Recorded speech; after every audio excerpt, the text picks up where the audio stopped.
Bienvenidos, bienvenidas. Bueno, muchas gracias por estar acá, por acompañarnos en la Semana UNIPE virtual, que es la número 11. Venimos haciendo 2 por año con la idea de, bueno, abrir un espacio plural de discusión, de presentación de textos, de libros, de revistas, como en este caso, de conferencias sobre distintas dimensiones del ámbito educativo, desde la educación básica a la universitaria, tratando de barrer distintos problemas y temas que son de interés y son caros tanto para la política pública como para las universidades, las escuelas y los especialistas. En este caso nos toca presentar el número 8 de la Revista Argentina de Investigación Educativa, que lleva por título Autoritarismos y Educación, Pasados, Memorias y Presentes.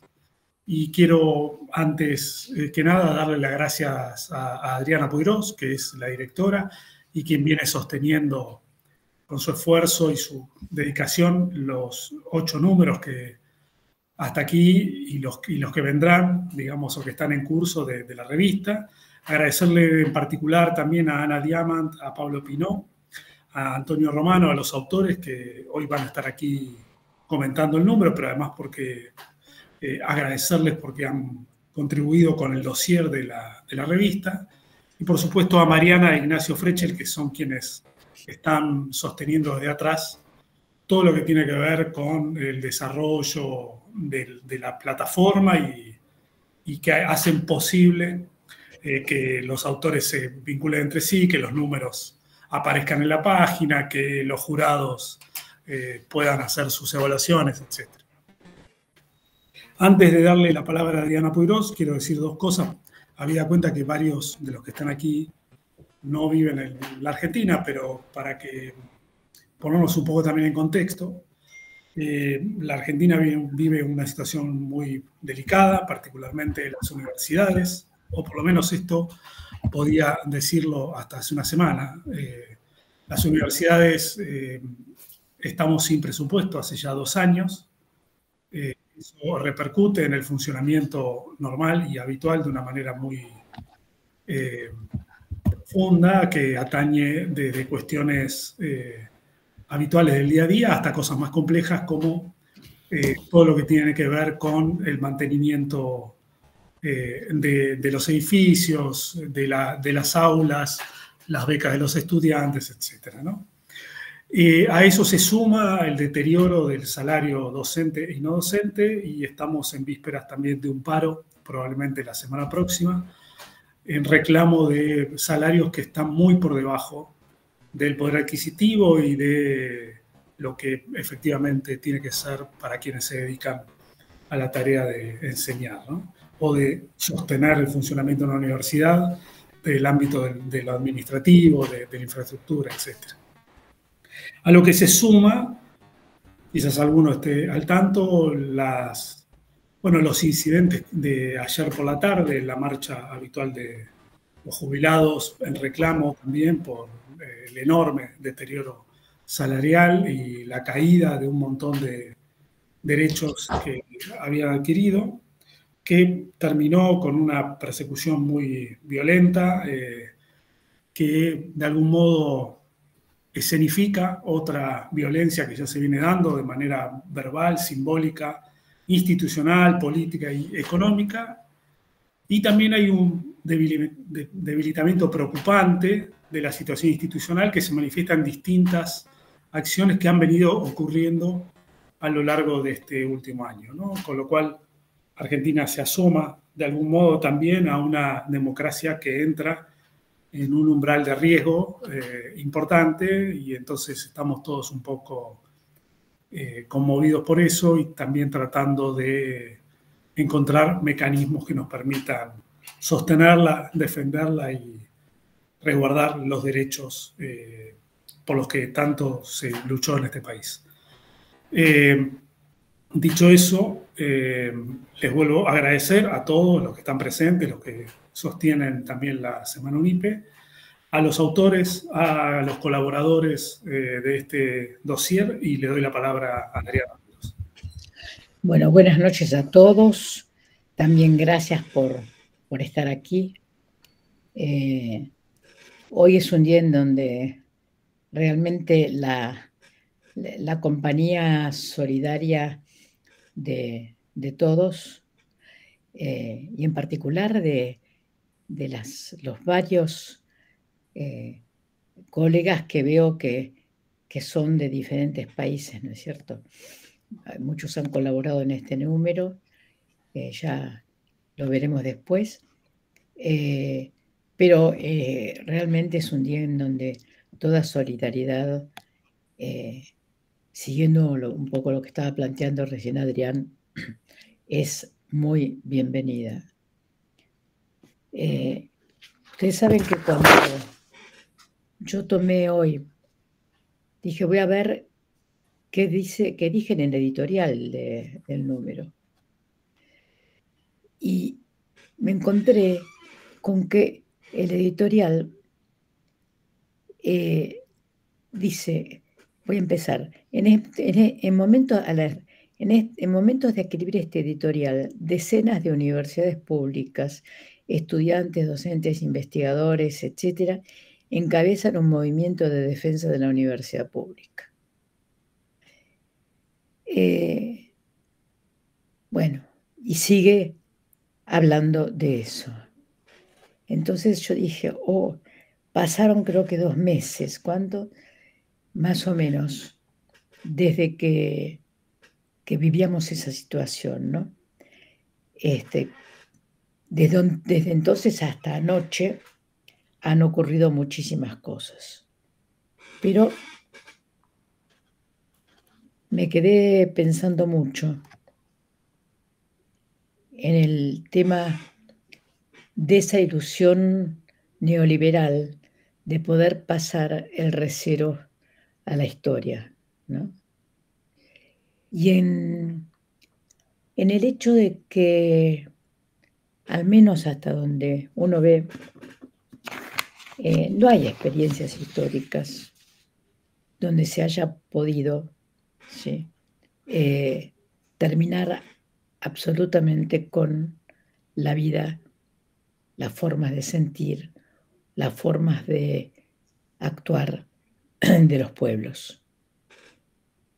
Y ahora vuelvo a eso, pero lo pensaba también a partir de ver el editorial, en el cual, digamos, lo que hacemos es justamente mencionar que la ley de educación superior dictada por Menem en el 95, dictada por el Congreso de la Nación, siendo Menem presidente en el 95, digamos, abrió un camino, ¿no? Abrió un camino de, bueno, privatización, etcétera, todo lo que sabemos, digamos que no imaginamos para nada en ese momento que iba a terminar, o que iba a llegar a terminar, no, justamente, que iba a llegar a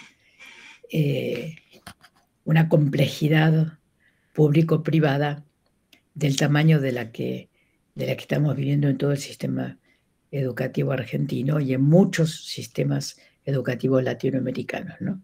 Con el aval, el aliento y por parte de los organismos de Naciones Unidas, ¿no? Ahora, a lo que voy es a que la ley parece intocable, la ley de Menem. Sin embargo, en el 2015, el Congreso de la Nación la modificó. Y la modificó siguiendo los lineamientos de la Conferencia Regional de Educación Superior de América Latina y el Caribe, la que se realizó entre el 4 y el 6 de junio de 2008 en Cartagena de Indias, en Colombia. Y digamos, sí, y hizo ley la defensa de los derechos de la educación, o mejor dicho, la educación superior como un derecho, entre otras cosas. Entonces pensaba, ¿qué peligro corre ahora todo esto? Pero al mismo tiempo pensaba, a ver, en la historia más larga, uno encuentra por allá en 1918 las banderas de la autonomía, la libertad de cátedra y el cogobierno, que durante mucho tiempo, durante 20 años, en realidad no tuvieron continuidad alguna, real continuidad alguna, desde el punto de vista de las acciones gubernamentales e institucionales, ¿sí? Y que la demanda por el derecho a la educación comienza a tomar otra forma en las últimas décadas, pero, digamos, ha sido la ley Tariana del 74, ¿sí?, la que toma por primera vez los tres principios que mencioné, pero le agrega otro que era la demanda de la época, que es la gratuidad, es decir, es la primera ley que incluye los 4 principios. Entonces ahí pensé, digamos, hubo muchas acciones, hubo muchos gobiernos que intentaron arrasar con lo que quedaba, con lo que se asomara de movimiento estudiantil, ¿sí?, con lo que se asomara de aquella reforma universitaria. Entonces, es cierto que nada garantiza el futuro, ¿no? Nada garantiza el futuro, ni para un lado ni para el otro. Pero lo que también pensaba, tomando esa categoría de Bourdieu que es hábitus, ¿sí?, que el hábitus no se elimina con un rasero ni con una motosierra. Es decir, el hábitus habita y forma parte de los cuerpos, y los cuerpos son parte de esa densidad, de ese conjunto, ¿sí? Entonces, anoche, en esa dolorosa noche, fue muy dolorosa, pensaba eso, pensaba, sí, pero acá, cuando nosotros, muchos, hace 2, 3 meses, decíamos, la generalidad, digamos, de los colegas, incluso, decíamos, pero ¿qué pasa? Que no sale a la calle nadie a defender a nadie, etcétera, ¿no? Entonces, tanto en la marcha universitaria como en la noche de anoche, vimos que esto no es así. Y entonces pensé eso, ¿no? Pensé, no, los sentimientos, las inclinaciones estéticas, las convicciones políticas, ¿sí? Anoche el padre del fotógrafo, que está gravísimamente herido, cuando la cámara lo enfoca, él dijo: somos una familia de militantes, ¿no? Y algo más en el sentido de que eso da orgullo. Y lo dijo en un momento tremendo, ¿no? Bueno, me parece que este número de la revista, digamos, como que no solo viene muy bien en este momento, sino en todos los momentos, pero que hemos tenido una suerte de que se presente en el día de hoy, ¿no? Así que muchísimas gracias a los colegas que trabajaron en la revista, en la organización de la revista, que colaboraron respecto a traer a los diferentes autores y en la orientación general de este número, ¿no? Muchas gracias, y le voy a pasar la palabra a uno de ellos, que es Pablo Pino. Pablo. Bueno, muy bien, Adriana, muchas gracias, Adrián. Hola a todos. Marcela ha levantado la mano. ¿Querés decir algo, Marcela, o hablar? O... Perdonen, quería aplaudir y abrazar nada más. Entonces me equivoqué de manita. Perdón, una disculpa inmensa. Han llegado los abrazos igual, Marcela, no te lo a ver, yo querría en este lugar, me toca hablar ahora a mí, empezar agradeciendo a la UNIPE, a la revista, a todos los que colaboraron, y en efectivamente, un contexto, por lo menos en el continente, pero en Argentina específicamente, contaba Adrián, triste, desolador, difícil de recuperar, nada, lo que decían ellos, alegrarnos, celebrar estas luces de quizás un feliz encuentro, una feliz coincidencia. Y contar alguna parte del origen de este dossier, ¿no? Digamos, en algún lado, agradecer a la revista La UNIPE que nos recibió, contar un poco la historia esta, ¿no? Nosotros somos con un conjunto de colegas de América Latina, un grupo que nos fuimos constituyendo, un grupo de trabajo, fue buscando, somos bastante itinerantes, somos bastante en algún lado, no terminamos de institucionalizarnos y tal vez porque trabajamos temas como autoritarismo, que fue trabajando con distintos lugares y que surgió probablemente una prehistoria ya en 2017, en un congreso, en la ISCHE, en los espacios de encuentros de colegas que investigan historia y educación, tanto a nivel regional como a nivel mundial. En el 2017 tuvimos la suerte, el honor, el desafío enorme. El congreso de la ISCHE, de la Sociedad Internacional de Historia y Educación, se llevará a cabo en Buenos Aires. Pusimos como tema emancipación y educación, que nos pareció un tema interesante para pensar, en algún lado en el contexto de los bicentenarios de los movimientos de emancipación. Fue todo un debate, la palabra emancipación, hubo que pelearla, discutirla, ¿no? Fue todo muy interesante. Y se nos ocurrió, bueno, que era importante construir un espacio, empezar a ver estos problemas de autoritarismo en el espacio iberoamericano. Hemos sacado una primera reunión, un primer encuentro con mucho éxito, pensamos que iba a ser poco, fuimos muchos, se debatió, estuvo, avanzó, y nos volvimos a encontrar después, donde nos estuvimos en el 2018, en una tórrida y hermosa Montevideo, en febrero, me acuerdo el tremendo calor que hacía, en el Congreso del CIELA, ¿no? Ya del encuentro de historia de la educación, pero en lógica más latinoamericana, más lógica regional.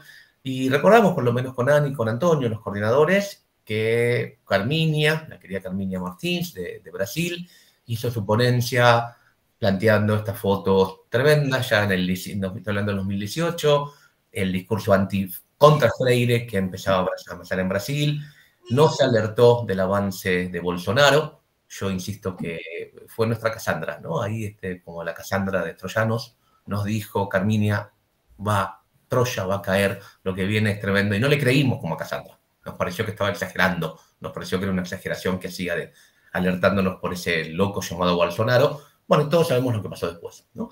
Y este grupo, digamos, nos dimos cuenta que efectivamente las cosas habían cambiado, que es necesario revisar el autoritarismo, que había que ir mucho más allá de la denuncia, más allá de seguir planteando, pasar al análisis, pasar al tema de la memoria, al tema de la enseñanza. No era solamente, teníamos que juntarnos no solo para denunciar, lo cual es necesario, sino en tanto y en cuanto a académicos, universitarios, producir, analizar, articular, ¿no? También creo que se nos fueron dando un par de elementos importantes, que es ciertos movimientos académicos. Me parece importante recuperar el debate académico.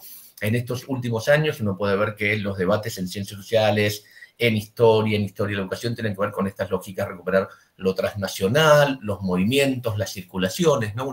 Romper esto que algunos llaman el nacionalismo epistemológico, dejar de ver, ¿no?, como el gran objeto de estudio de la nación, para ver las circulaciones, los movimientos, los préstamos, bueno, y que en algún lado también esta lógica del autoritarismo en Iberoamérica tenía que ver con esto, ¿no? En algún lado la influencia, la vinculación, que es la aparición de las duras dictaduras europeas, estoy hablando del franquismo y el salazarrismo en Portugal y en España, después tuvieron en América Latina. Como es tal vez difícil pensar debates educativos en América Latina sin ver lo que estaba pasando en España con el franquismo, ¿no? Como hay una vinculación entre esa renovación, por así llamarlo, ¿no?, que va a llevar la pedagogía española durante el franquismo, con Salazar, la aparición del Opus Dei, de ciertas lógicas, va a impactar en América Latina. Nos seguimos juntando, nos acordamos con Ana, yo hoy me acordaba con Ana que el grupo fue muy importante en la pandemia, ¿no? En 2020, 2021 llevamos a cabo una cantidad de reuniones, eran los sábados a la mañana en Buenos Aires, y hoy me acordaba que eran también esos años duros que nos pasaron a atravesar la pandemia,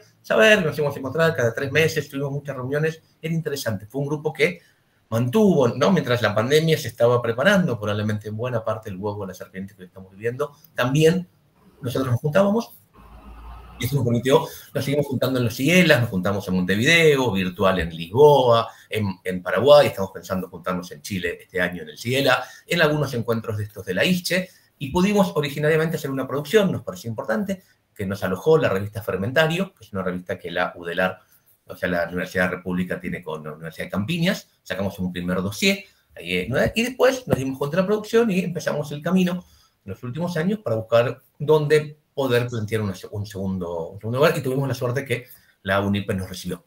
Digamos, ahí llegamos, pudimos hablar con los coordinadores y nos plantearon esta idea. Por supuesto, las pautas eran otras, tuvimos que someter los artículos a la lógica de la revista, no era una convocatoria única de nuestro grupo de investigación, sino de otros, lo cual estuvo bueno. O sea, en algún lado, si uno mira, nuestro grupo crece, cambia, no tiene institucionalidad, y llegamos a hacer este dossier, ¿no? Y la verdad, es muy interesante, como decíamos, bueno, la importancia de volver a mirar estos periodos, ¿no? Uno pensaba que ya estaban ciertas cosas, la necesidad de volver a pensar el tema del autoritarismo, el tema de la represión, el tema de estos proyectos, y también de las resistencias, de las formas distintas, de cómo se sigue planteando, digamos. Entonces, esta es la historia del grupo, el grupo sigue, este año nuevo en Chile, seguiremos produciendo, trabajando.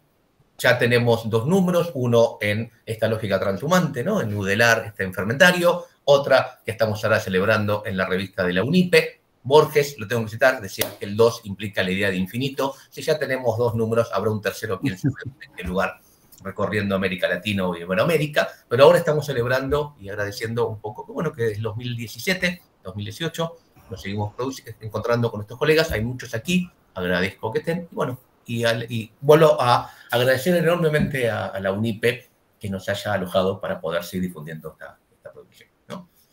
Esto es lo que yo quería decir, en un lado como uno de los 3 coordinadores del grupo, coordinadores porque empezamos, quién sabe muy bien por qué somos coordinadores, pero empezamos y ahí quedó. Pero bueno, yo quería ubicarme en contar un poco la historia de la cuestión. Ahora que en esta lógica, no sé si sigue finalmente Antonio, que está un poco, tenemos la suerte que un coordinador está en Uruguay y está muy ocupado por las cosas que están pasando en Uruguay. Nos pone muy contento que Antonio no puede ocuparse mucho de nuestro, porque tiene que ocuparse de lo que pasa en Uruguay. Por un lado, eso lo festejamos enormemente, pero sí que no sé si finalmente, Antonio, vas a hablar vos, que estás con mal tiempo, va a hablar Ani, finalmente no sé cómo hacemos. Ustedes dirán. Y vuelvo a agradecer enormemente. A ver, solo algunas pinceladas para darle efectivamente paso a Antonio y después al resto de los autores, retomando lo que planteaba Pablo. Si tuviéramos que encontrar algo que sintetizara esta historia que Pablo a su vez sintetizó, pero que tuvo sus complejidades y su permanencia en el tiempo, tiene que ver con lo colectivo. Pablo decía lo itinerante, a veces entre nosotros hablamos como de una cierta forma anárquica, pero constante. Entonces lo colectivo y lo académico, lo colectivo y lo cooperativo y lo participativo y lo transversal, digamos, lo colectivo como marca, más allá de la normativa institucional, que es compartida prácticamente por todos los países de Iberoamérica y que en verdad no nos tragó. Y destacar esto que decía Pablo, ¿no? De ir más allá de la denuncia y de sumar perspectivas de análisis y de reivindicar resistencias, oposiciones, pero no dejar de pensar en cuestiones como advenimientos, continuidad y reaparición de estos movimientos autoritarios. Y entonces todo el tiempo estamos en una especie de tensión entre amenaza y esperanza, pero nos gana la esperanza. La idea que teníamos con Antonio y con Pablo era no ser nosotros quienes presentáramos lo que se escribió, sino tenemos el privilegio de que estén prácticamente todos los autores, que sea cada uno de ellos quien cuente en una brevísima síntesis. Railán decía, es verdad que tiene que ser nada más que 30 segundos, no puede ser un poquito más, pero poder contarnos de qué va cada uno de los artículos muy brevemente para después poder abrir un debate. Y nuevamente agradecer a los autores que confiaron en esta convocatoria, agradecer a la UNIPE que confió en esta propuesta. Y si les parece, empezamos por Uruguay, en la doble condición de coordinador de este grupo y de autor de un artículo. Adelante, Antonio. Muchas gracias, Ani. Gracias, Pablo. No sé si se escucha bien porque estoy perfecto. No, yo quisiera hacer una breve referencia respecto al título, digamos, de la convocatoria y al grupo, que me parece que tenemos un desafío teórico y conceptual importante de cómo nombrar lo que está ocurriendo, y que de alguna manera fue parte de las discusiones que tuvimos, esto de si seguir nombrando no como autoritarismo fenómenos de corte reciente que están ocurriendo en América Latina y en el resto del mundo, ¿no?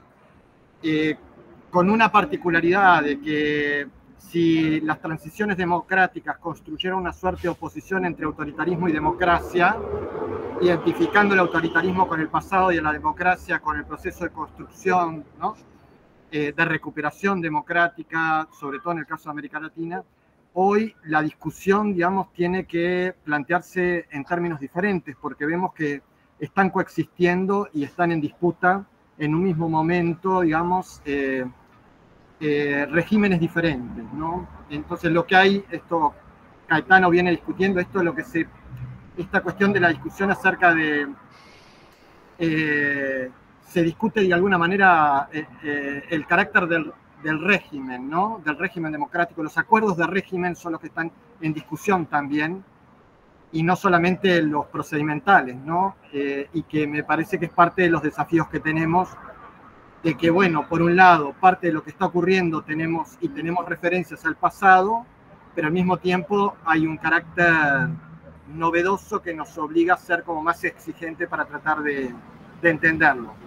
Y acá, muy brevemente, lo enlazo esto con lo que fue la preocupación en el artículo que hicimos con Federico Alves. Federico es profesor, está actualmente en Brasil, es uruguayo, y lo que queríamos revisar fue las discusiones en torno al concepto de laicidad en la transición democrática, porque entendíamos que parte de los límites acerca de lo que está, los límites de la construcción democrática que logramos, en parte quedaron anudados en ese momento, digamos.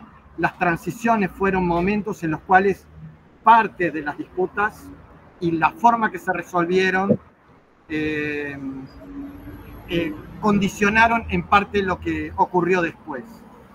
Y esto nosotros lo ejemplificamos con un caso del estudio, el caso, digamos, de la sanción a una profesora de historia, una profesora con una larga trayectoria, que fue sancionada a través de producto de una denuncia que realizó el vicepresidente de la República en un medio de prensa por el uso de determinados tipos de materiales que supuestamente, digamos, estaban violando la laicidad en esa interpretación tan particular que hacemos los uruguayos de la laicidad, ¿no? Pero en el fondo era esta idea de que esta profesora, y conecta con las discusiones presentes, estaría a través de esos materiales adoctrinando a los estudiantes, ¿no? Esto que aparece como un mantra.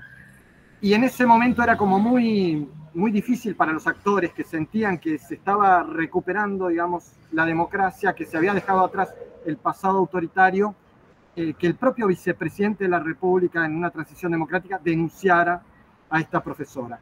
Quisimos traer este caso a estudiarlo porque nos parecía que era emblemático y establecía también el modo en que se estaba utilizando el concepto de laicidad en Uruguay, que conectaba con ciertas discusiones de la década del 60, donde la laicidad se ató con el anticomunismo, y fue una manera, digamos, de denunciar supuestamente desde la derecha a la labor proselitista de los profesores, ¿no? Pero en el fondo era un esfuerzo por intentar regular y desestructurar, digamos, los colectivos organizados de los docentes y las formas de enunciación y cómo se manifestaban.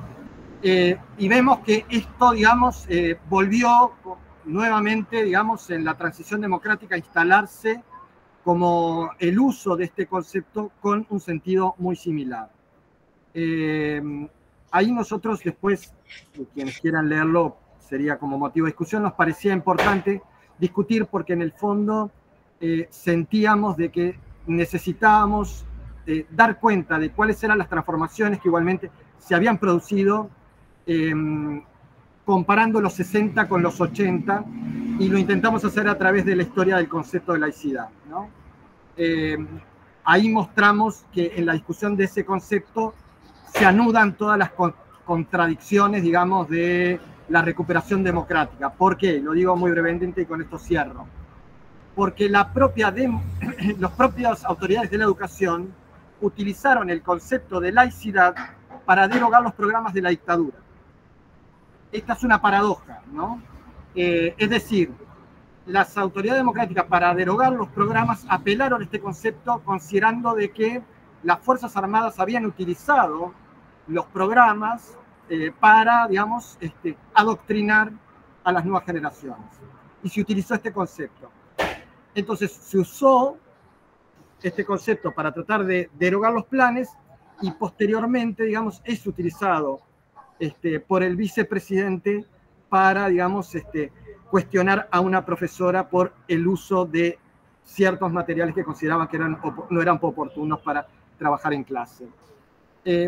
Esta tensión que nosotros vimos que estaba instalada en torno a este concepto fue lo que intentamos, digamos, desarrollar en el texto, mostrar y tratar de justamente decir, es necesario que este concepto podamos ponerlo sobre la mesa, revisarlo y no utilizarlo, digamos, de una manera, digamos, y el prestigio que trae, sino tratar de entender los significados que fue construyendo y de qué modo hoy podemos darle un sentido distinto al que se le había otorgado, para tratar de entender precisamente cuáles son las luchas que están en juego, qué actores y qué posiciones asumen, ¿no?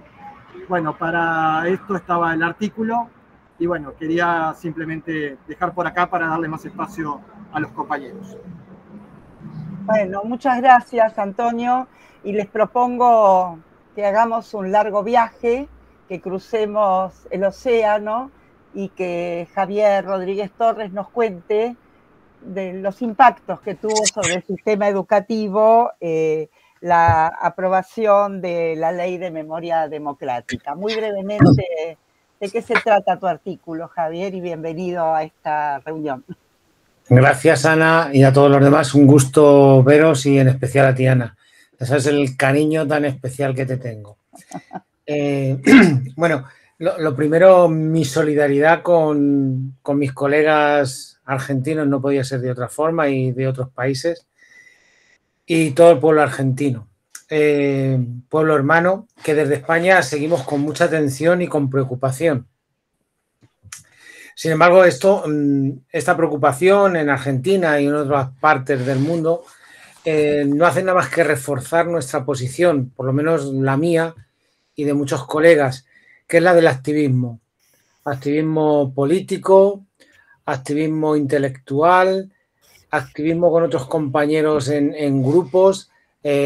Acabo de terminar ahora hace un rato de un grupo que hemos formado sobre memoria democrática, vinculado al Partido Socialista, donde, bueno, pues aprendemos también de vuestra trayectoria y de vuestro bagaje, los argentinos a los que recurrimos frecuentemente para aprender de vosotros. O sea, para nosotros sois referencia. Y sobre todo activistas contra el antifascismo y somos totalmente antilibertarios. Esta moda de los de las motosierras, pues como que nos horrorizan, ¿eh? Y preferimos seguir teniendo un gobierno de izquierdas, zurdo y progresista, como es el de nuestro presidente Pedro Sánchez. Bueno, dicho esto, el artículo que publicamos, otro compañero y yo, Ley de Memoria Democrática en España y en Castilla-La Mancha. Castilla-La Mancha es una comunidad autónoma en España. La estructura está, la nación está no dividida, sino está compuesta por 17 comunidades autónomas. Cada autonomía tiene competencias plenas en educación, en sanidad, en muchas materias. Por eso, yo que vivo en Castilla-La Mancha, quise analizar la realidad de España y de Castilla-La Mancha, fijándome sobre todo en el currículum. Nos fijamos en el currículum. Desde mi disciplina, que es la didáctica, y considerando el currículum como elemento sociocultural importante para el presente, entender el pasado y formar el futuro, me parecía muy importante ver qué es lo que estaba pasando. Tuvimos una ley de memoria histórica, que fue el inicio con otro gobierno progresista, el de Rodríguez Zapatero. Al poco tiempo, con la crisis, llegó un gobierno de derechas que paró, no invirtió ni un solo euro en esta ley, y con el gobierno de Pedro Sánchez se ha vuelto a tomar, se cambió la ley, se reformó, se mejoró y se introdujeron aspectos educativos que anteriormente no había. Ha sido un gran revulsivo. Hemos sido capaces de sacar al dictador de la tumba esa que tenía. Hemos sido capaces de sacarle de ahí, de mandarle donde se merecía, y seguimos en esa historia, recuperando, a ver si recuperamos, por ejemplo, el cadáver de Lorca, que todavía está sin encontrar, aunque parezca una cosa de otro mundo, pero ahí seguimos trabajando. Y nos preocupaba, ya que se había metido la educación en la ley, ¿qué pasa con el currículum?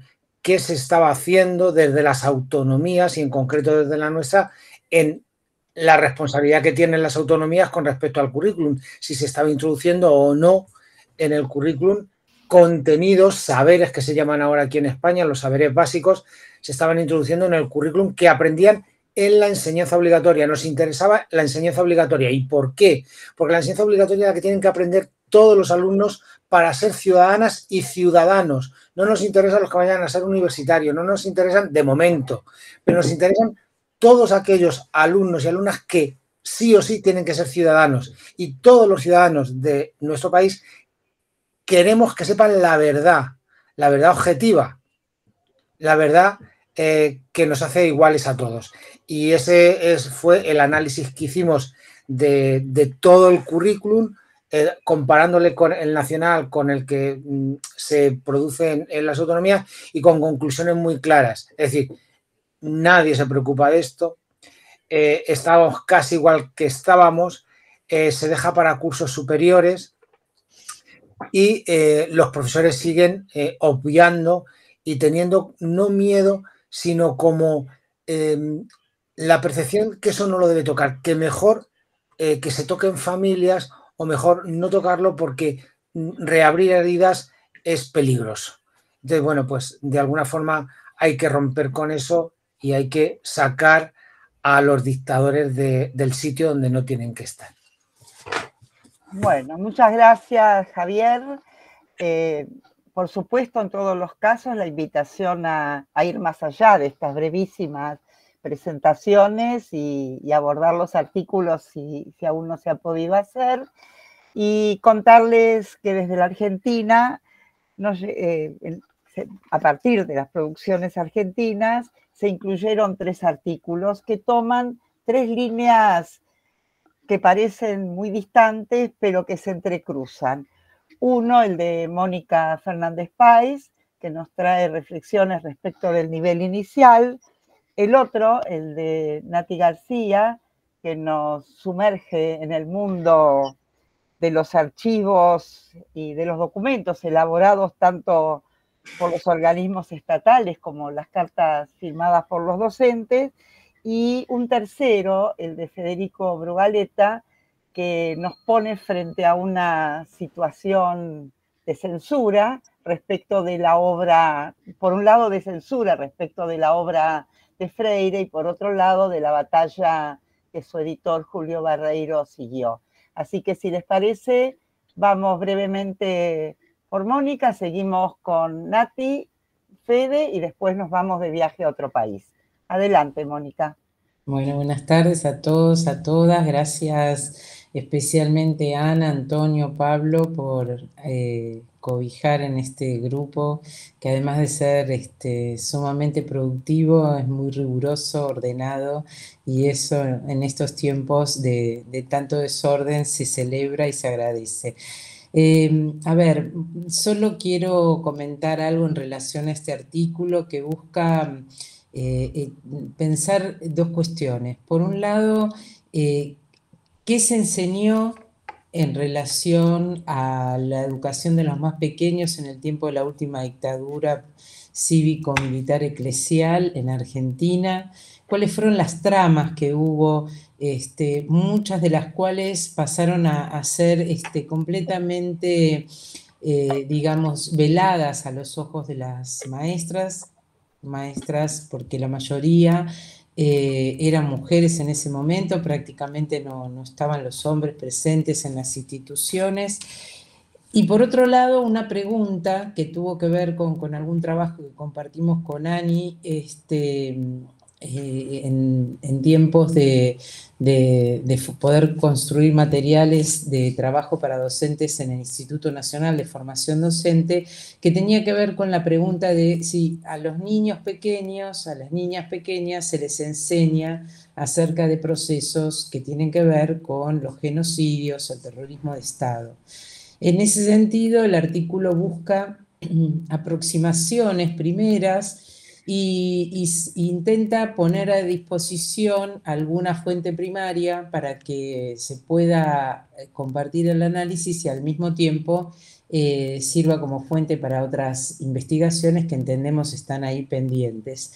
Me parece que lo que buscamos allí fue decir el tema del terrorismo de Estado, el autoritarismo, los silenciamientos no empiezan en la escuela secundaria, no son un problema de los adultos o de los adolescentes, sino es un problema que la sociedad enseña con muchísima eficacia y eficiencia desde los primeros años y que toma a la mujer docente aniñada, infantilizada en sus conocimientos y en los contenidos que maneja como herramienta para la enseñanza, desde una perspectiva completamente ingenua, porque la somete a ella misma a esos procesos autoritarios, que hace que reproduzcan todo un discurso de época de una manera completamente pareciera inocua y con cierta, digamos,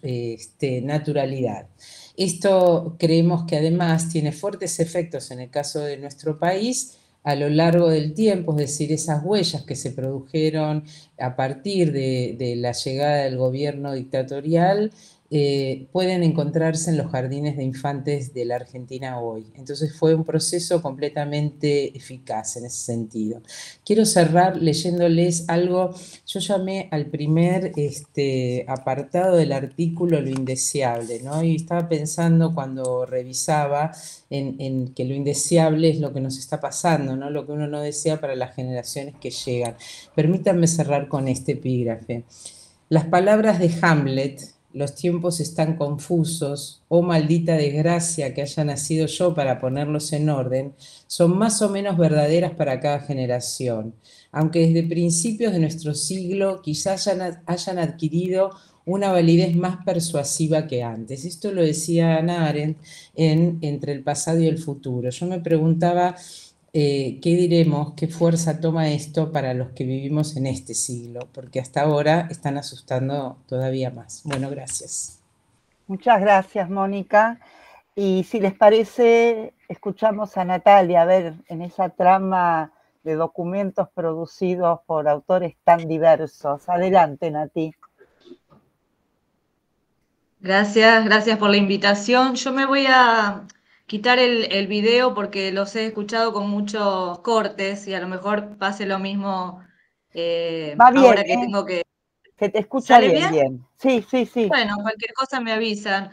Bueno, Pablo hacía muy bien en historizar un poquito este grupo y me llevó a ese momento del 2017 en el Ciela de Montevideo. Yo me acuerdo que en ese momento acababa de terminar una investigación sobre los organismos de inteligencia, siguiendo el caso de la DGI, que fue el principal organismo de inteligencia aquí en la provincia de Santa Fe, dedicado, ¿no?, a la producción de información, al seguimiento, al espionaje y a la depuración de todos los ámbitos de la vida social y en lo particular de la educación, que por supuesto era mi área de interés. pero estaba muy concentrada en esos años y me sigue pareciendo muy interesante y vital en estos tiempos, las prácticas de colaboración civil, ¿no? Cómo aparecían, recuperando aquí también el trabajo de Antonio, cómo aparecía una insistencia de la denuncia, ¿no? De la delación, del chivato, del poner en el ojo de un organismo de inteligencia la historia de un colega, ¿no? Y había quedado por fuera algo que recuperamos entonces en este trabajo, que es qué pasaba después con la vida de esos profesores, docentes, directores, maestras, que a partir de una denuncia o de la investigación propia hecha por la DGI quedaban cesanteados. ¿Qué pasaba con estos causantes?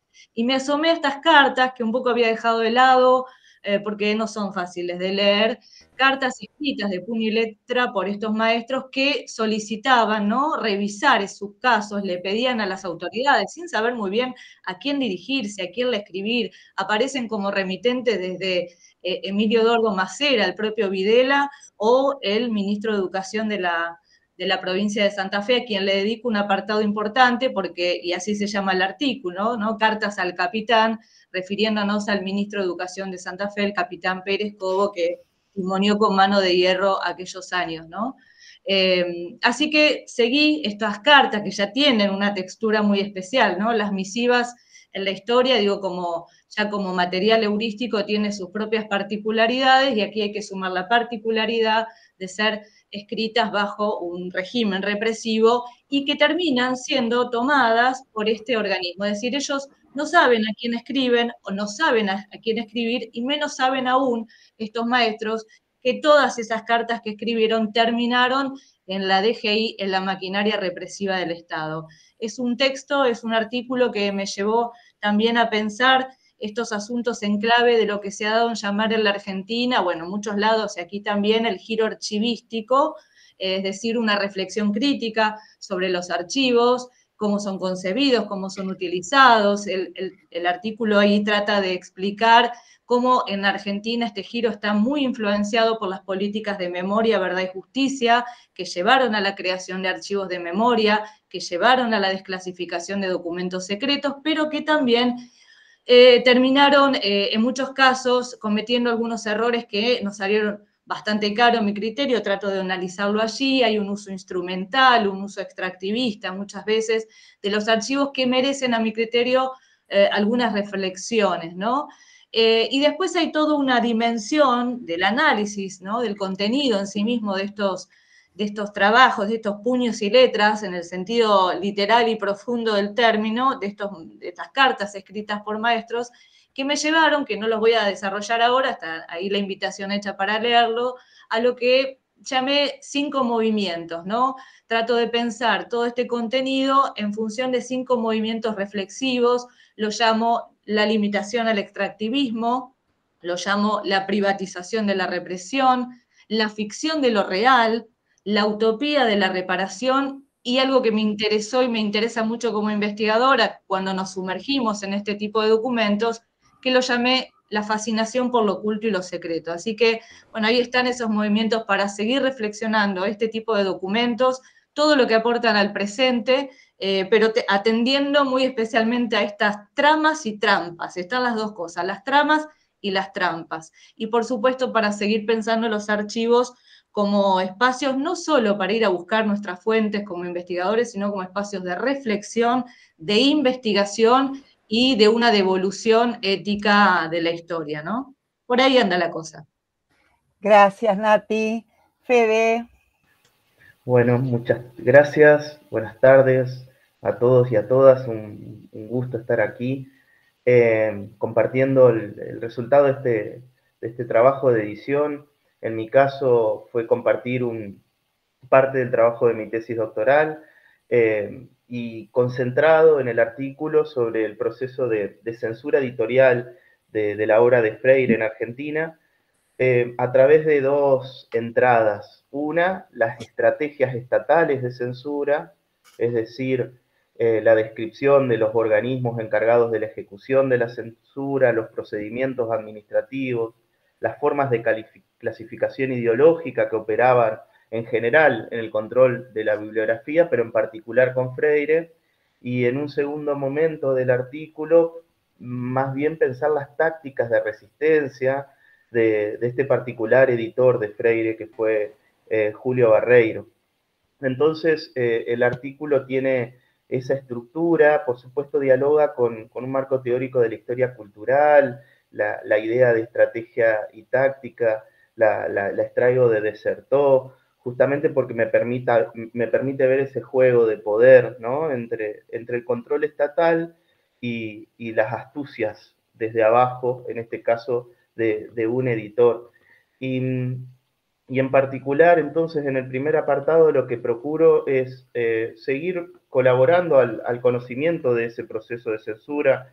Bueno, Pablo Pinoya ya trabajó sobre eso, en el conocimiento de este archivo de Banade, que en realidad es parte del fondo del Ministerio del Interior, cuya dirección de publicaciones era la encargada de monitorear la producción editorial antes y durante la dictadura, y allí lo que sí resultó novedoso, y en diálogo también con lo que traía recién Natalia, la importancia de las políticas de archivo, bueno, la posibilidad de ir hacia el archivo conocido como Banade y consultar de primera mano qué registros, qué informes había sobre particularmente la obra de Freire, y que ese fondo Banade se conserva hasta el día de hoy en el Archivo Nacional de la Memoria, ¿no? Y la importancia de que esos archivos sigan abiertos y organizados para la sociedad y para la historia también.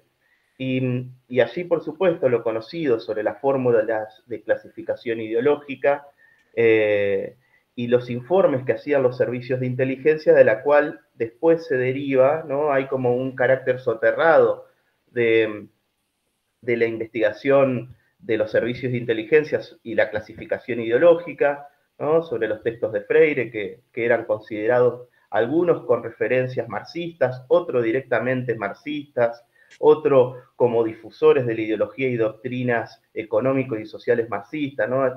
Hay una terminología, una forma de concebir a ese enemigo ideológico que aparece en estos fichajes de clasificación de los textos de Freire, que tempranamente, ¿no? En el 76, 77 ya empiezan a existir, y que se concreta luego a la luz pública en la resolución del 17 de octubre de 1978, cuando públicamente se prohíbe, ¿no? La obra de Freire en la publicación en Argentina, pero también en las escuelas, el uso de su metodología.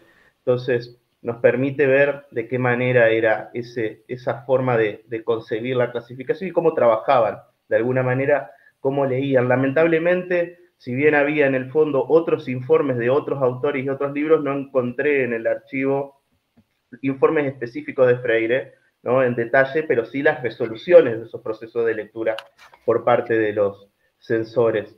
Y en el segundo momento, entonces, les decía qué hizo Julio Barreiro ante ese proceso de progresiva persecución de la edición de Freire. Como ustedes saben, Barreiro era un intelectual, metodista uruguayo muy, muy reconocido. Del otro lado del Río de la Plata, cuando viene la dictadura al Uruguay, él se exilia en Buenos Aires y prosigue editando a Freire con su editorial Tierra Nueva. Y el archivo de esa editorial quedó preservado en lo que fue la Facultad de Teología protestante del barrio de Flores, y en esa importantísima institución ecuménica se pudieron consultar en su momento, cuando hice la investigación del doctorado, las cartas.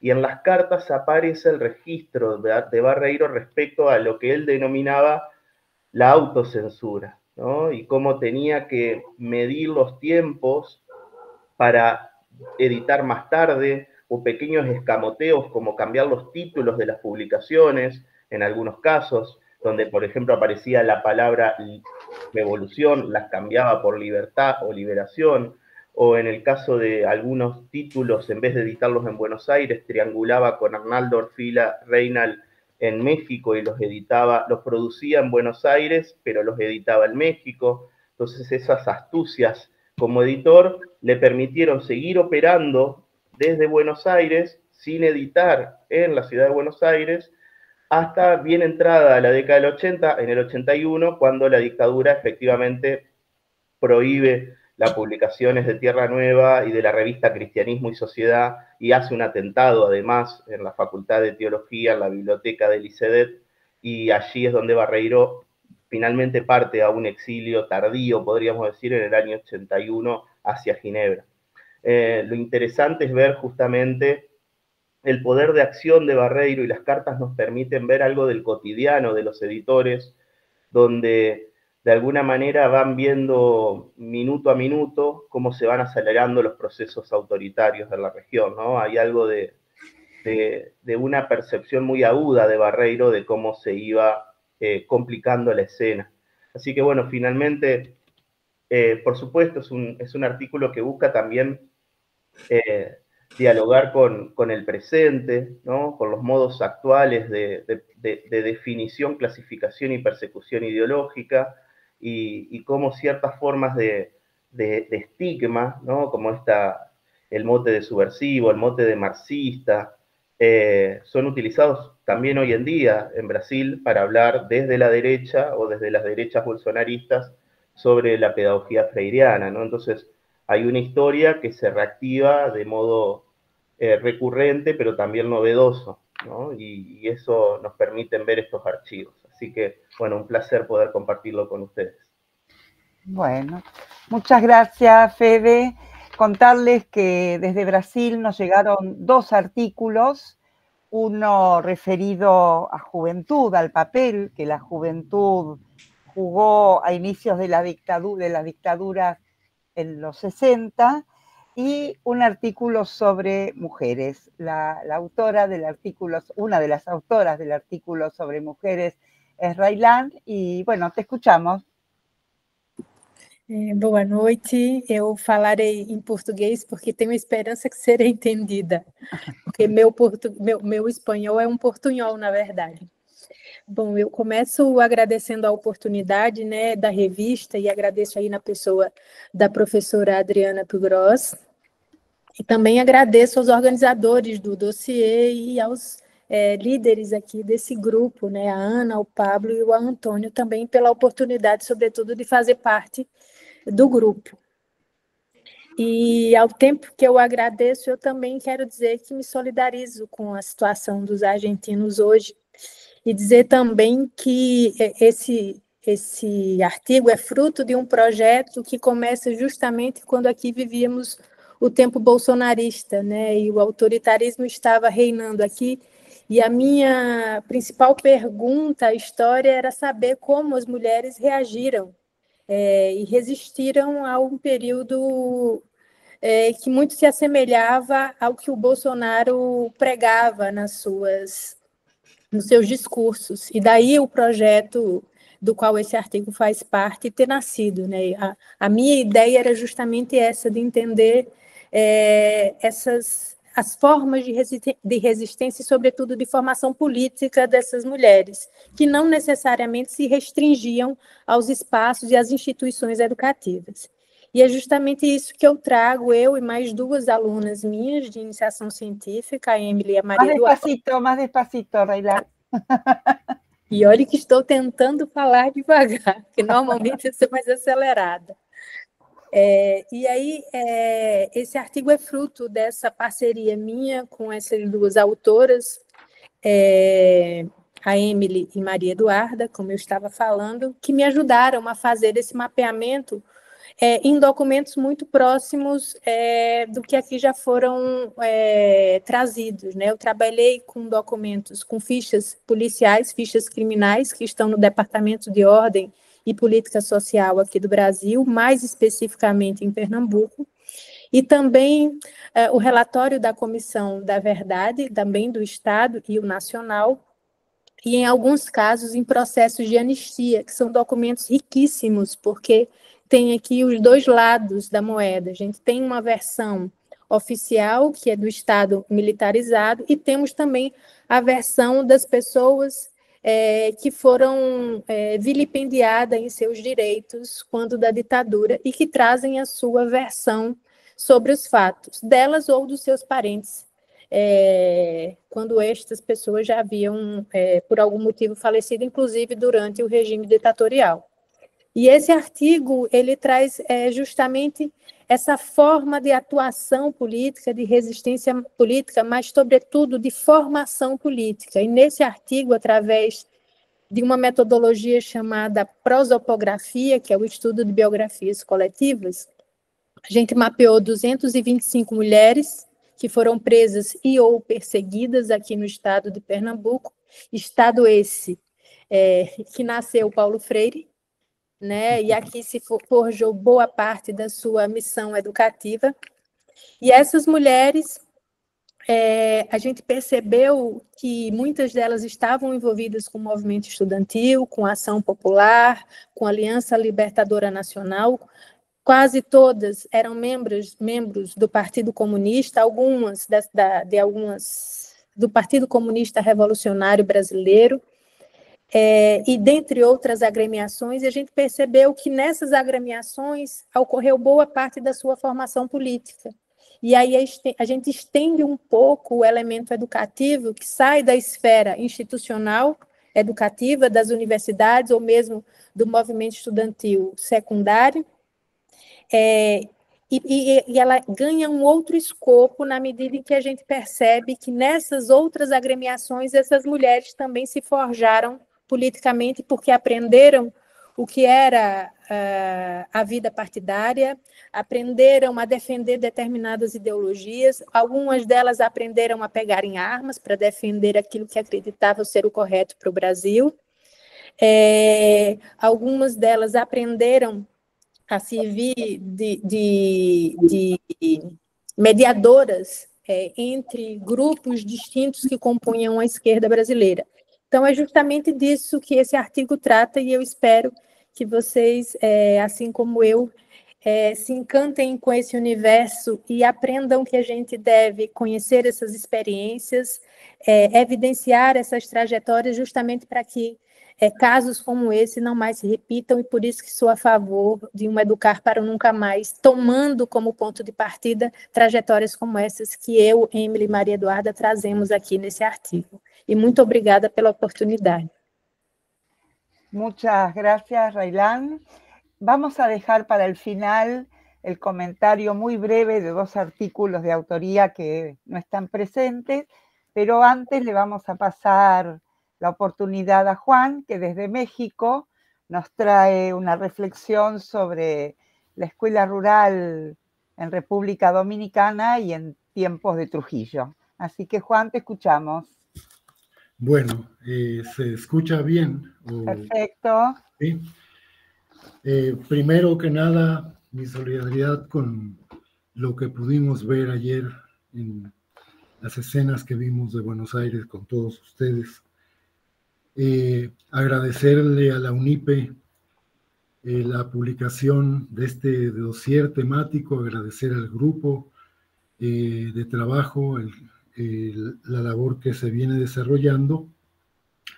Celebro mucho que en el Mar del Plata, en alguna forma, se hayan publicado dos escritos sobre la República Dominicana, que es pues una realidad un poco, no desconocida, pero poco frecuente en la producción académica en el continente.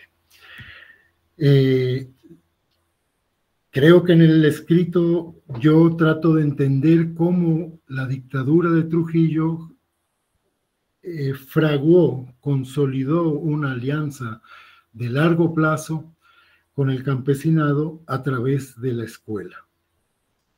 El trujillismo ha sido visto en la teoría política, perdón, norteamericana, académica, como Juan Linz y otros autores, como un ejemplo clásico, es más, incluso superior en todos sus rasgos a las dictaduras filipina o indonesia, con un ejemplo de sultanato, o sea, un régimen que se sostiene por el terror, el aniquilamiento, la cooptación, las clientelas y las prebendas. Y sin embargo, El trujillismo en los primeros años estableció con los campesinos una alianza que se basó básicamente en la emisión de un discurso proactivo sobre quiénes eran los campesinos.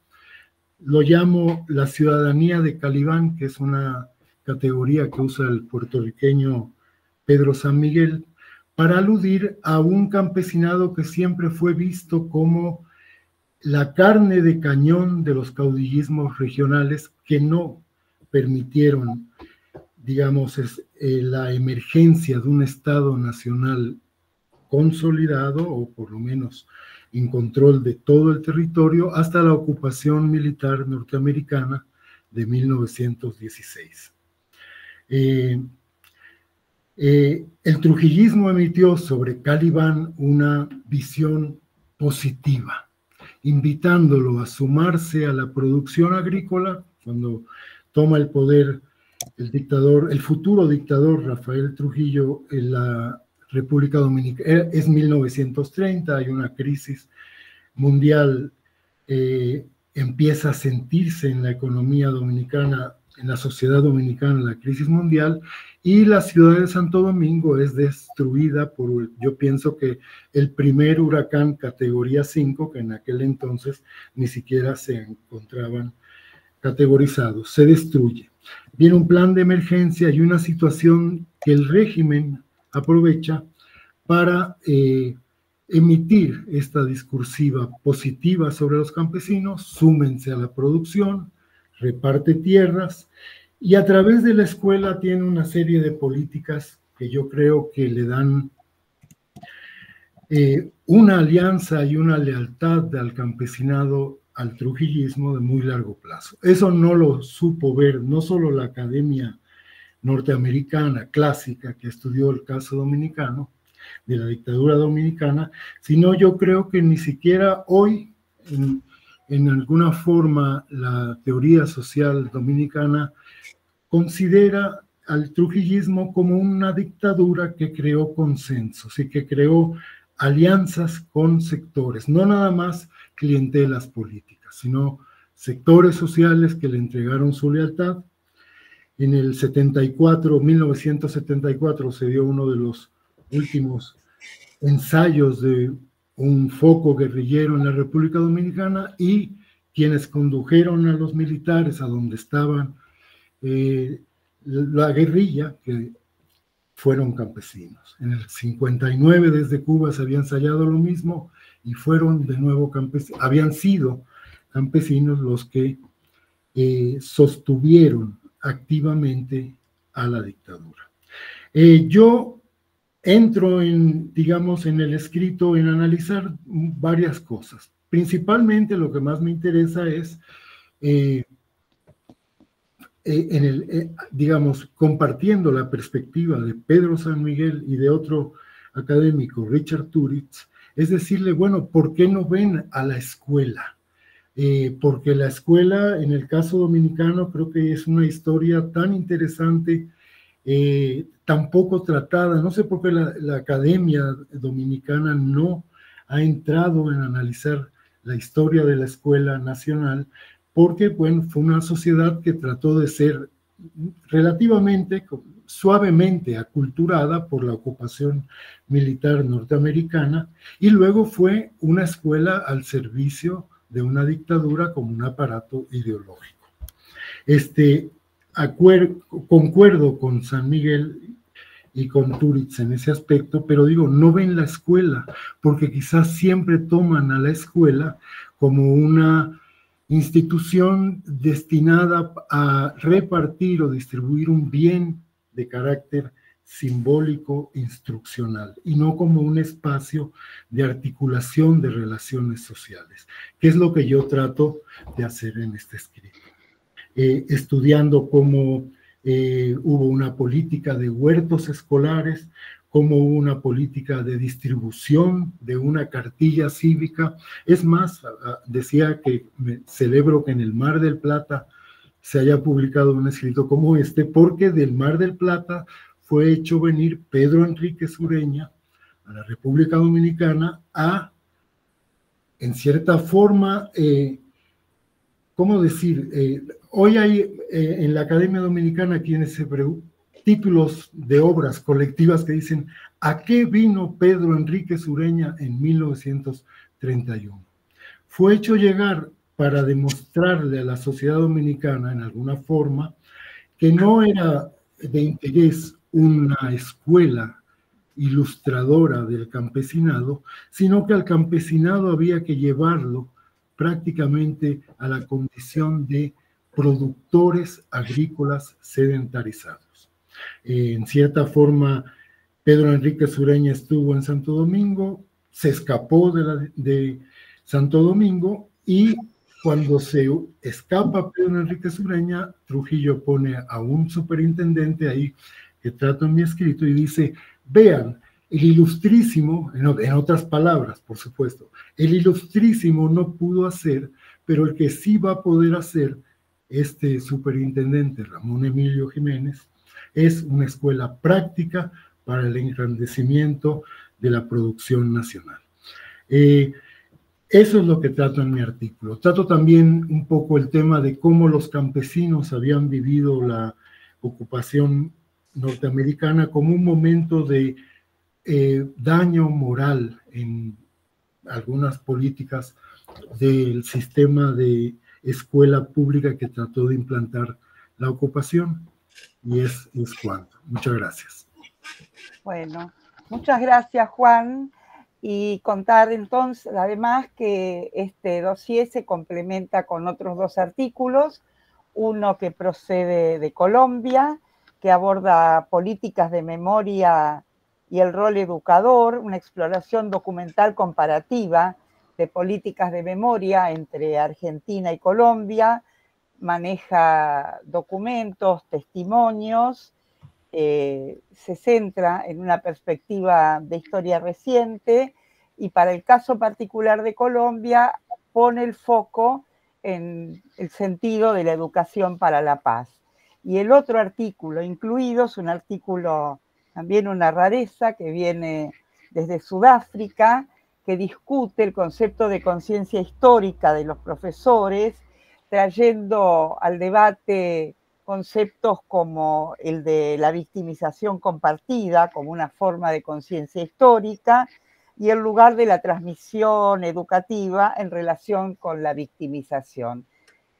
El conjunto se compone, bueno, por todo lo que hemos escuchado hasta ahora, más estos 2 artículos. De nuestra parte, la invitación a leerlos todos y, por supuesto, abrimos un tiempo para el intercambio, reiterando el agradecimiento a la UNIPE, a la RAIE, a todos los autores, a los evaluadores, a los editores.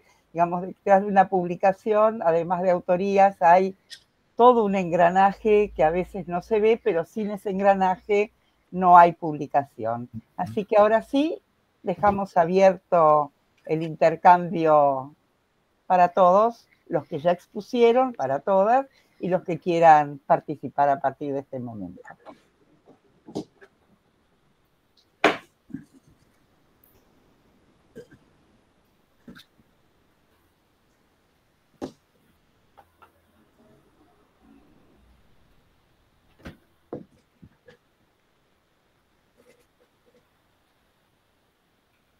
Y si no, podemos pensar también que las presentaciones fueron por demás elocuentes y exhaustivas. No sé, Pablo, si tenés ganas de comentar algo más. No, yo pensaba esta cuestión de, bueno, esto que planteabas del viaje, ¿no? Como distintos momentos, distintas cuestiones, distintos abordajes, ¿no? Como este problema de pensar los autoritarismos y la educación.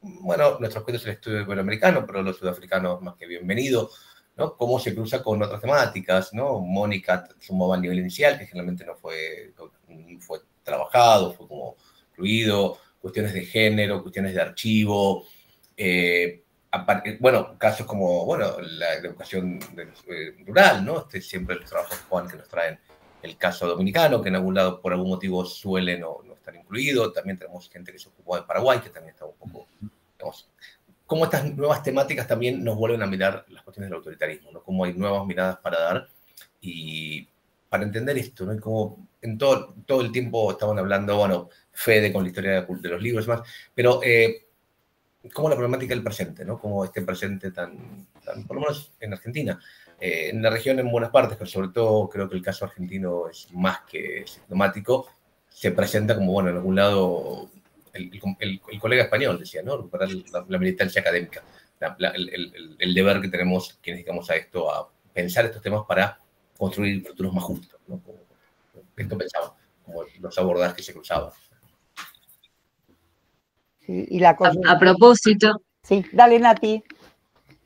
Dale. A propósito, que ha sido preocupación de este grupo y con las entradas y salidas de colegas en las que se ha ido enriqueciendo el debate, el encontrar ese concepto que nos anide, que nos cobije, que dé cuenta de los autoritarismos en sus diferentes escalas, versiones, realidades, pero digo, cómo esto ahora se va a multiplicar y parece increíble pensar en una mayor complejidad a la complejidad que veníamos sosteniendo, pero es real, lo decía Antonio, el desafío enorme de pensar la coexistencia, ¿no? Ya no es una sola escala temporoespacial, que estamos tan habituados en ese binarismo que tenemos al trazarnos la historia, sino hay algo del orden de lo multidimensional, ¿no? Multiuniversos, donde conviven perfectamente una dictadura con todas las letras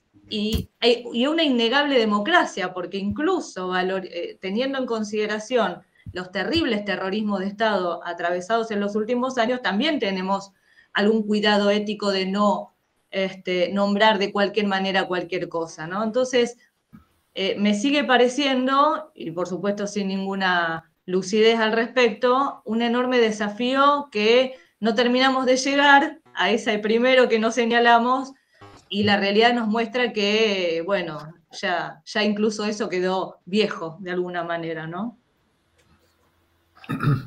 Bueno, Ani, no sé si hay alguien más que quiera intervenir.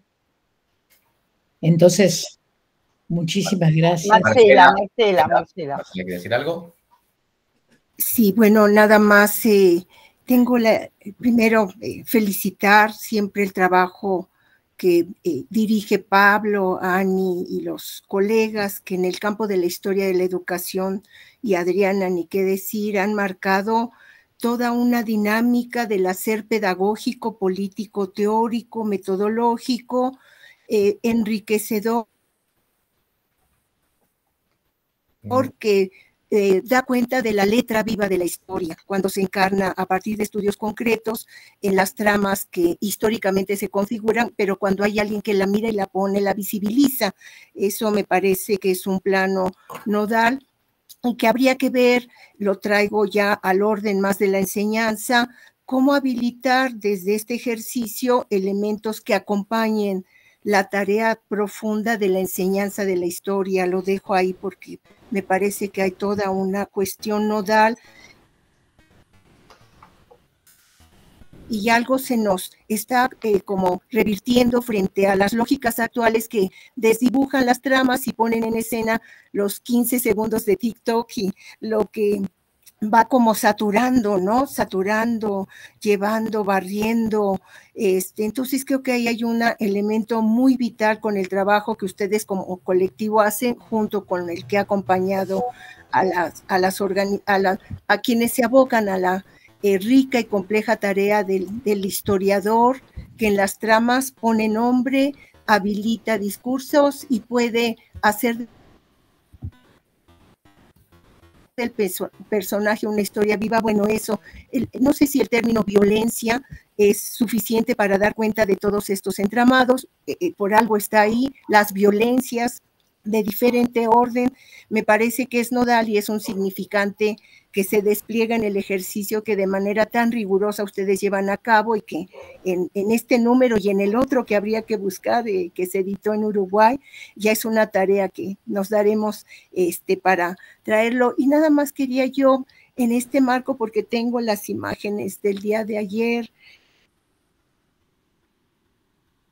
en mi corazón, en mi mente, y no encuentro palabras nada más que sumarme a la tarea que tenemos en América Latina y en otros contextos de alzar la voz, de no perder la vista de los acontecimientos y de reclamar la justicia, y que los pueblos puedan construir sus historias sin estos avatares de la vida. No sé, me faltan palabras, pero quiero nada más, y con eso sería como un lugar desde el que ustedes reflexionan de la disputa por el lenguaje. Se ponen una serie de aspectos como laicidad, y ahí hay un plano significativo porque hay que disputarlo. Me parece que es la gran disputa de la historia hoy, junto con conservar los archivos y ver cómo hacemos para que en los entramados de lo que hoy son dictaduras, yo diría que son dictaduras o una cuestión que está afectando como política de Estado la responsabilidad que tiene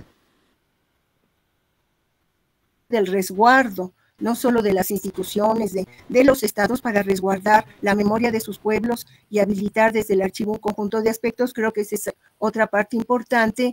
Esta parte de la disputa por las palabras, ¿no? Que creo que hay las palabras en el sentido de las constelaciones densas que sintetizan en entramados un conjunto de aspectos en términos del poder de las hegemonías y cómo se despliega en un conjunto de aspectos junto con los materiales que acompañan en la enseñanza esta cuestión. Lo traigo a colación porque me parece que una parte importante de lo que aquí se condensa está situado ahí, y hoy hay una disputa muy fuerte en ese sentido. En México lo estamos viendo con la palabra terrorista, ¿no? Por ejemplo, y eso está siendo la antesala para pues crear una lógica de invasión, de militarización y de intervención de Estados Unidos hacia nuestro país. Bueno, di como muchos saltos, pero bueno, aplaudo. Y creo que ahí hay una tarea muy rica que en el orden intelectual, académico, teórico, político, pues hay que desplegar con mucha fuerza. Felicito a quienes nos cobijan con su trabajo a esta tarea no solo de pensar, sino de actuar desde la historia, la memoria y, ¿por qué no, la perspectiva o las perspectivas? Bueno, el trabajo de Adriana es emblemático en ese sentido y nos ha siempre dado mucho para seguir pensando. Muchas gracias y un abrazo desde México enorme. Gracias, Marcela. Y antes de pasarle finalmente la palabra a Adriana, una cuestión administrativa que nos recuerda Roberto, y es que quienes quieran contar con el certificado de participación, por favor, ir al chat, registrarse, dejar sus datos. Ahora sí, Adriana, vamos al cierre. Sí. Yo simplemente hacer un comentario y después, Adrián, si querés cerrar vos. No, el comentario es que, digamos que yo creo, sí, ya se ha dicho, pero lo quiero repetir, que este tipo de grupos, como el de ustedes, ¿sí? Algunos en que participamos justamente con Marcela, digamos, este grupo que está acá, ¿no? Este grupo que está acá, que está por un número de la revista, pero sin embargo, el propio equipo de la revista, porque la revista en realidad está sobre los hombros de 4 personas, que son Adrián Canelotto, Ana Pereira, Mariana y Nacho Frenchel. Y el valor, digamos, que tienen estos colectivos, ¿no? Y porque en el sentido de lo que planteaba Natalia, tomando su noción de archivo, ¿sí? Yo creo que entre muchas otras cuestiones, muchos otros aportes, este tipo de grupos de discusión, de producción, son archivos de enorme importancia y de un gran valor político, ¿no? Efectivamente, el archivo no es solo para ir y mirar el dato, sino tiene un sentido bastante más amplio, y me parece que nosotros como investigadores podemos tener una contribución política muy interesante, de mucho valor. Es decir, justamente viviendo y haciendo vivir los archivos, ¿no? Adrián, no sé si querés... No, simplemente agradecer, creo que todo lo que se dijo de algún modo remite y ayuda también a pensar, no solo la caracterización, sino también nos da algunas herramientas para intentar buscar algunas salidas a esto. Así que les agradezco, te agradezco a Adriana, le agradezco a Ani, a Pablo, a todos los que colaboraron en el dossier y bueno, acá estamos para seguir sosteniendo y empujando acá la revista y otras cosas. Gracias. Muchas gracias. Buenas noches. Bueno. Sí, bien. Muchas gracias por todo, gracias por la invitación y nada. Natalia, Pablo. Muchas gracias. Felicitaciones a los colegas de Brasil por esa película ganadora del Oscar, porque quizás hay ahí alguno, no, parece superficial, quizás no lo es. No, para nada. Bueno, nos seguimos viendo.